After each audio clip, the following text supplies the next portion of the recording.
And tonight, the Virginia Beach School Board has approved an upgraded grading policy. Yeah, frustrated parents and candidates spoke out ahead of that controversial vote. In the end, the majority voted in favor of changes. 10 of your size Liz Kilmer was there and joins us live to explain what this all means. Liz? Yeah, critics tonight pleaded with the board to vote no on changes they feel will take power away from the board when it comes to grading and then give too much to the superintendent. But in the end, 9 of 11 school board members voted in favor of these changes, saying that, in fact, they won't really change the board's role and they'll instead better the classroom.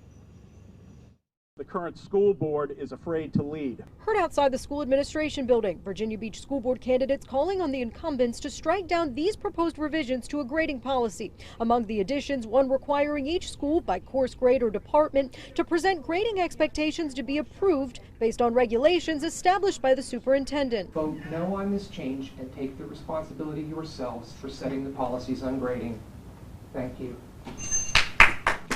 Before the board, this parent argued that to approve the changes would provide too much power to the superintendent when it comes to how students will be graded, a longtime controversy in Virginia Beach. What I'm hearing from my community and from the people who elected me is that they want to make sure that the school board understands the changes, that it's very clear, and that way they can hold me accountable.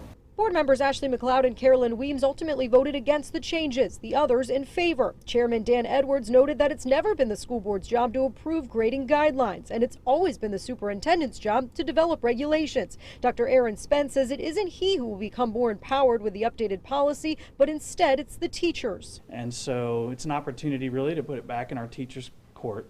And to say, listen, you all need to get together and you need to have a really good collaborative dialogue about the purpose of grading, how you want grades to work in your department or in your grade level, and then be able to communicate that to their parents. But the critics tell 10 on your side they aren't buying it. It's absolutely a smokescreen. Now, the policy revised tonight, that's separate from the proposed revisions to the grading guidelines. That's a debate that we've been bringing you for the last year. We have a final draft of those guidelines and more from this evening. We'll post that for you on wavy.com. For now, I'm live in Virginia Beach. Liz Kilmer, 10 on your side.